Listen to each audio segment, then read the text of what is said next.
Porque o que a gente quer saber? Quais são as vantagens hoje de ter um posto bandeirado? O que acontece? A gente tem uma força muito grande das marcas e as pessoas, elas vinculam qualidade a uma marca. Só que em muitos momentos eu vejo que há essa desvinculação quando a operação é mal feita. Porque não é porque você tem uma marca que você tem qualidade. O que a gente associa? Né? Uma marca quer dizer que a gente tem um status, mas a operação depende muito de quem está ali na frente. E aí a pergunta é, quais são as vantagens hoje de ser um posto bandeirado? E quais são as vantagens de ser um posto bandeira branca aí, para a gente ter mais ou menos isso? Perfeito. Eu acho que até não respondi, vou aproveitar agora com o que eu vou expor, eu vou responder. Vamos falar o seguinte, eu não resolvi a dor do seu cliente, por exemplo, que te pergunta, Carlos, eu não fiz estudo, não fiz nada, estou aqui com a licença e agora eu preciso saber. Então já entra na primeira questão, quando você, na verdade, é forçado até um pouco a ir para bandeirado, optar pelo bandeirado, por um benefício, que é o apoio financeiro. Então, muitas vezes, eu posso ter o terreno, está numa super localização, mas eu não tenho dinheiro para construir. Ou tenho uma parte do capital, ou eu estimo e não chego. Então, assim, uma das possibilidades, os benefícios que atraem você tomar decisão para se tornar um posto bandeirado é esse apoio financeiro. Na verdade, aí também a parte de você ter um estudo de mercado acompanhado, você, de certa forma, ter outros benefícios que te aceleram na construção do posto. Eu conheço clientes que demoraram 1 ano e meio, 2 anos para construir um posto, entre fazer projeto e começar a funcionar, como eu conheço uns que foram acima de 5, porque simplesmente não tinham o capital e não tinham o interesse também de uma distribuidora. Então tem que tomar muito cuidado, porque não é só a sua vontade de embandeirar, né, Cleide? Porque antes de você ser bandeirado, tem os dois termos, embandeirar e bandeirar. Embandeirar é o ato que você coloca, veste a bandeira naquele posto. Bandeirado é que depois que você já passou pelo processo de bandeirar, né? É mais ou menos assim.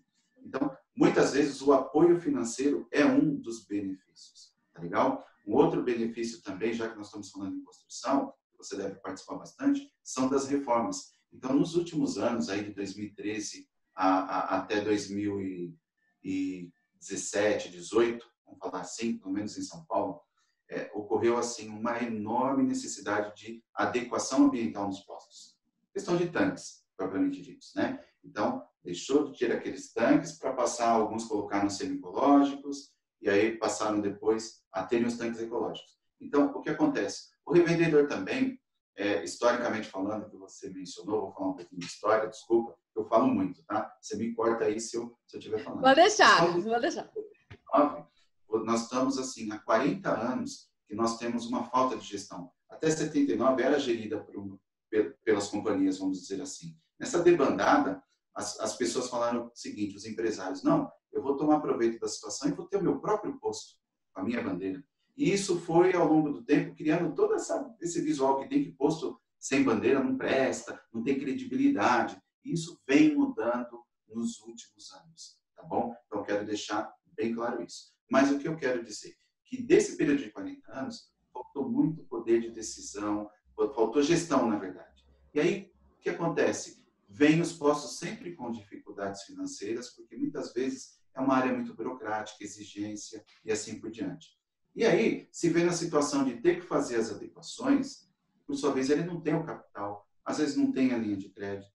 E aí, o que ele faz? Ou eu encerro minha atividade, porque aqui a Secretaria do Meio Ambiente, né, no caso a CETESB, vai pegar e vai paralisar, suspender a minha operação, se eu não fizer adequação, não apresentar um projeto de reforma, e por sua vez eu fico parado, eu vou fechar. Ou eu vendo o posto, tá bom? Ou agora, de repente, eu posso optar em bandeirar o posto.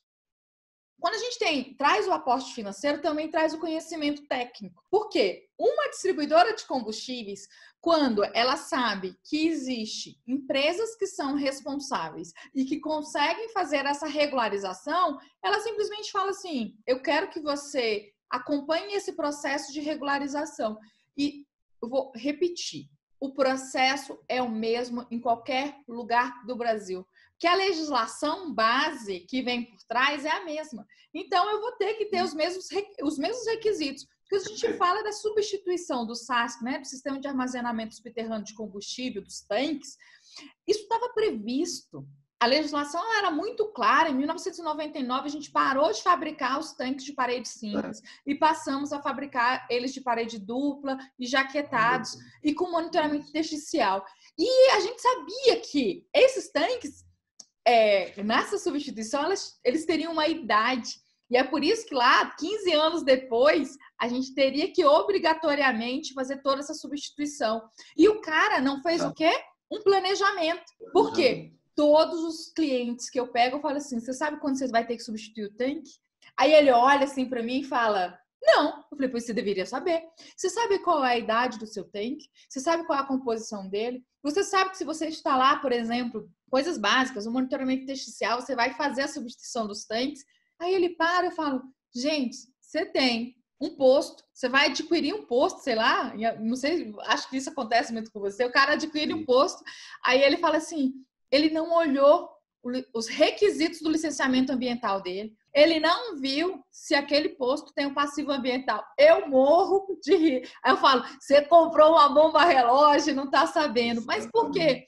Porque ele não olhou, basicamente, o que ele deveria fazer, coisas muito simples. E aí ele vai precisar, sim, dessa solução financeira, que seria o embandeiramento, para ele ter um aporte financeiro e também um conhecimento técnico ali da distribuidora, que traz com ele também profissionais qualificados. Exatamente. E esses, que é a inteligência de mercado. Né? E essa inteligência ele vai poder utilizar. Por quê?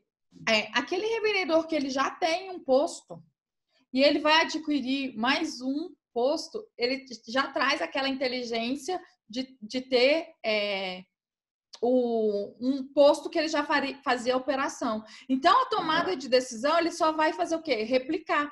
Quando a gente pega redes maiores, a gente vê que elas utilizam a inteligência e essa inteligência fortalece na operação.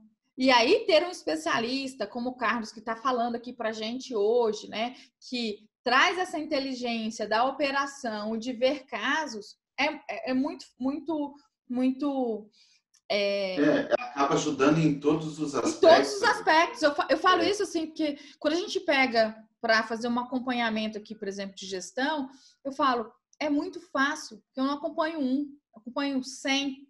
Então, eu trabalho com dados estatísticos. Eu sei replicar isso estatisticamente. Isso traz o quê? Inteligência do mercado. E quando eu fui para a operação, fui para a supervisão dos postos, eu nunca tinha sido gerente de posto, eu nunca tinha feito análise de combustíveis, mas eu tinha uma expertise que era qual?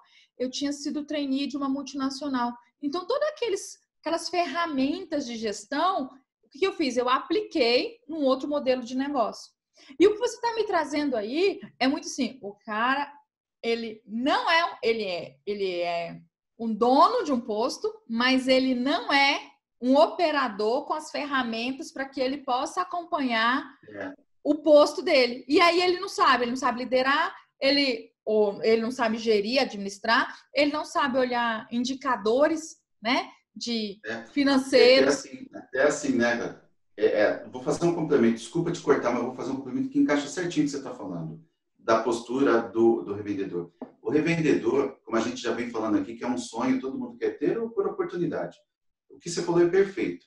O revendedor, ele não tem os três conhecimentos que poderia ter um maior índice de sucesso no posto. Ele pode ser muito bem financeiramente, como era o meu caso na época que eu fui seu dono de posto, eu era muito bem financeiramente, mas não era bom, de repente, em gestão de pessoas, tá legal? Mas não era também sobre gestão operacional. Então, em uma dessas 3 áreas que eu costumo dizer, existem vários revendedores que entram muitas vezes só com esse expertise.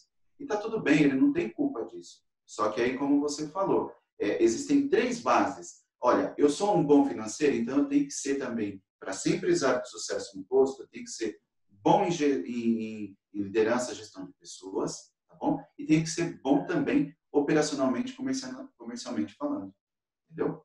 E aí a operação não fica viável. Então, quando a gente bandeira um posto, talvez ele tenha esse aporte. Por quê? Porque as distribuidoras, elas trazem o aporte financeiro, elas te dão algumas ferramentas. O que acontece é que a pessoa não sabe acompanhar. Imagina o seguinte, eu vou assinar, eu não vou gerar polêmica, não. Vou assinar o plano de marketing, mas como que eu vou utilizar esse plano de marketing no meu posto?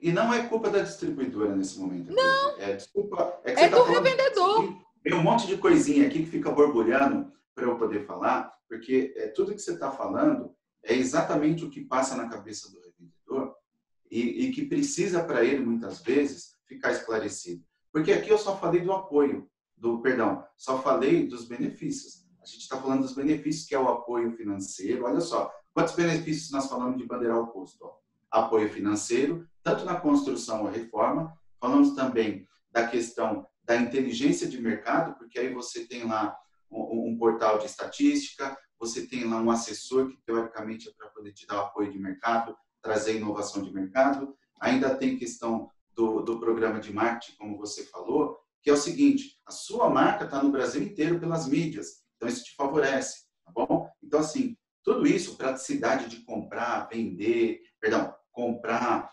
de certa forma, Tô anotando. Isso. O portal, por exemplo, que tem lá, todas as distribuidoras têm portais. Eu sou da época que, quando eu tinha que comprar a bandeira branca, eu era da época do Nextel, lembra do Nextel? Eu também sou dessa época. Então, aí eu ficava lá sem... O WhatsApp, hoje você silencia as notificações de todos os seus fornecedores, vamos falar assim, né, distribuidores, tá lá, bum. Só que eu sou na época do Nextel, imagina aquele bip, todo dia entre 7h30 e 9h30, ficava lá vários. E aí? Ó, hoje álcool, base, Paulínia, tá, e assim por diante. Então, quer dizer, já o benefício do bandeirado é exatamente isso. Você tem lá toda a praticidade, você faz do seu celular de casa. Tá bom? Então, assim, é muito importante deixar claro que o que nós falamos aqui é o apoio financeiro devido, tá bom? Agora, num ponto, não é um ponto assim de discussão, é de alerta, tá? de atenção para o revendedor. Ele só enxerga os benefícios naquela hora que ele está precisando. Então, do que eu falei, 40 anos, sem pensar em gestão, se planejar para trocar os tanques, entender, fazer ali a linha como empresário, não ser um operador apenas, ser empresário, pensar na geração de caixa futura para poder inovar meu negócio, acompanhar as tendências, enfim, chega nesse ponto. Só que, aquilo que você estava falando, a partir do momento que ele tem aquela solução imediata, ele não pega somente o apoio financeiro, ele herda outras obrigações que são inerentes e são condicionadas para esse benefício, tá bom? E aí é o que entra algum probleminha quando o revendedor fala, ah, não, mas aqui a distribuidora, ela é muito leonina. Não, você assinou um contrato e na hora, lembra do emocional? Você está negociando com a distribuidora na hora de bandeirar pelo emocional. A distribuidora, nós estamos falando aqui de inteligência de mercado, estamos falando aqui que ela é muito bem preparada, é um negócio dela de anos, e ela vem pelo racional, ela pensa como negócio. A partir do negócio que você estiver negociando, tomar a decisão de assinar lá aquele contratinho, fazer lá, aí vem plano de marketing, aí vem a questão de royalties para você representar uma marca de uma loja ou de lubrificação, enfim. Isso é condicionante a você fechar o contrato. Aí tudo bem. É que nem eu falo assim, né? Quando você financia um carro. Pô, vou financiar um carro. Então, vou lá, financio. Nossa, tá bonito o carro. Nossa, é meu sonho. Passou o primeiro 30 dias que veio aquele boletim para você pagar, você já não vê tanta mais graça no carro. Aí você fica pensando na dívida e não no bem que está ali, na alegria que você proporcionou. E é exatamente trazendo isso para você, revendedor, é o seguinte, cuidado na hora de você bandeirar. Você tem um apoio, você tem os benefícios, mas paute ônus e bônus, porque você vai assinar o contrato financeiro, o contrato, vai ter o apoio financeiro, e aí, por sua vez, você vai ter que cumprir as regras e não vai ser culpa da distribuidora. Você assinou um contrato. Entendeu, Adri? Então, não sei se era mais ou menos isso. Era isso. E aí agora a gente já entra o quê? Nas desvantagens que a gente tem, perfeito. que seriam esses ônus de ter um contrato de comissionamento ali com uma bandeira, né? Com uma distribuidora. E aí, quais são? Vamos resumir aí quais seriam os ônus que a gente tem por ter um posto bandeirado aí. Diz aí pra gente. Tá. Primeiramente, é quando você tem que ter uma exclusividade financeira, tá legal? E de compra operacional com a bandeira. Porque a gente acabou de falar. Se você assinou um contrato, você tem obrigação financeira. Você tem que pagar o plano de marketing, né? Você tem que pagar os royalties pelo faturamento da sua loja, pelo faturamento dos lubrificantes. Então, você tem um combo de valores que você tem que pagar para poder se enquadrar dentro do plano que você, de certa forma, fez ao assinar o contrato. Então, isso, de certa forma, tira um pouco o seu poder, inclusive, de trabalhar com marketing local. Porque o que você paga de marketing, você paga a nível nacional, não é isso? E muitas vezes, depois eu vou falar lá na vantagem, o que é benefício aqui, pode ser não um benefício lá, pode ser uma desvantagem, e o que é desvantagem no bandeirado, pode ser vantagem na bandeirada. Então, o marketing você assina, você tem que fazer um marketing nacional, você pagou para isso. Então, você tem essa exclusividade. Outra situação é que você fica muito engessado e perde um pouco um poder competitivo de preços, dependendo Isso é verdade. da região que você está. E aí, muitos revendedores, é isso que eu falo, até a gente conversou antes um pouco a respeito disso. Muitos revendedores chegam e falam assim para mim, Carlos, será que você não poderia fazer algum tipo de vídeo, fazer algum tipo de comunicado para as distribuidoras olhar para o revendedor, porque eu estou pagando X, estou fazendo isso. Aí eu falo, cara, sinto muito. Isso você assinou. Então, eu não tenho como entrar numa dividida onde você teve total consciência de assinar. Você não foi forçado, você tomou a iniciativa de seguir aquele plano. Então, agora, de certa forma, você tem que ficar seguindo aquelas regras, porque não deixa de ser uma franquia, né, Glenn? A gente uma não franquia. ouve falar, né? Mas é uma franquia. Assim como qualquer outro segmento que assina uma franquia, por sua vez, tem que seguir as regras, o padrão, os processos. E você fica, muitas vezes, considerando engessado nisso. Tá bom? Então, isso a gente está falando que é uma desvantagem, não é problema. Tá bom? Vou deixar bem claro, né? Para não criar depois uma polêmica. Isso é uma desvantagem na hora de você analisar entre assinar ou não. Tá? E também você, de certa forma, não ter, muitas vezes, os seus poderes de decisão nos produtos vendidos. Então, quando você assina, ele sabe muito bem disso, né? Quando você assina a franquia de uma loja, você obrigatoriamente tem que ostentar os produtos que está dentro do plano ou padronização da franquia. O contrato, uma negociação, um contrato, você sabe que não está indo bem a partir do momento que você tem que tirar aquele contrato da gaveta e colocar na mesa. Quando acontecer isso, é porque algo está errado. Algo vai dar errado ou algo precisa ser modificado. Então, é basicamente isso, né? A gente tem que entender que no momento você não foi forçado, então é muito claro isso. Antes de tomar a decisão, pontue quais são os benefícios, né? Vamos falar no linguajar mais prático. Procure as vantagens e coloque no lado, né? Como se fosse aquela análise SWOT. Né? Exatamente. E coloca ali pondere ali quais são as vantagens e desvantagens. E aí você vai poder fazer e tomar uma opção. Tá bom? Então, é muito importante que você faça isso. Então, nós falamos do benefício de ser bandeirado, que já foi relatado, e a desvantagem também que nós falamos agora, né, Glenn? Eu acho que é isso. Se você quiser partir lá para a parte do posto sem bandeira. Sem bandeira. Legal? Isso é muito importante, porque é o seguinte, quando eu fui supervisora, a gente na rede, a gente tinha postos de uma bandeira, postos de outra bandeira e postos bandeira branca.